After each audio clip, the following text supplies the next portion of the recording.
In today's video, I'm going to teach you how to use the Zapier desktop dashboard, the basics.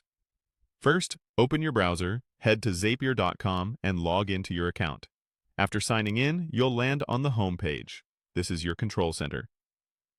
Here, you'll see any unfinished Zaps you've started, recently updated Zaps you've worked on, and recommended templates you can use as jump starts. It's a great place to pick up where you left off or get inspiration for new automations. When you're ready to build, look to the top navigation and click Create. This is the quickest way to start an automation from scratch.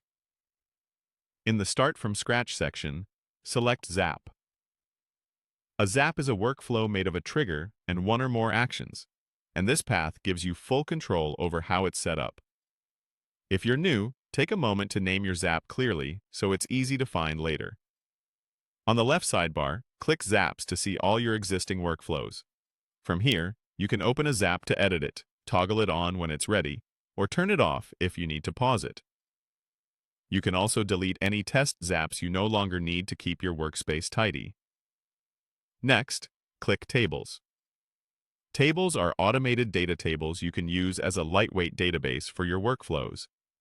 They're helpful when you want to store, filter, or reference information across multiple Zaps without relying on an external spreadsheet. Click Interfaces to build simple apps, forms, and pages that connect directly to your Zaps. This is useful for collecting inputs from teammates or stakeholders and turning those inputs into automated actions. Click Canvas to visually plan automation workflows. Canvas helps you map complex processes, spot bottlenecks, and organize ideas before you build them as Zaps. Click Chatbots to create AI-powered chatbots that tie into your automations.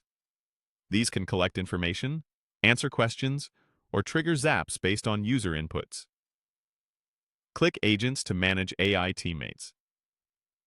Agents can handle routine tasks, coordinate steps, and work alongside your Zaps to streamline operations.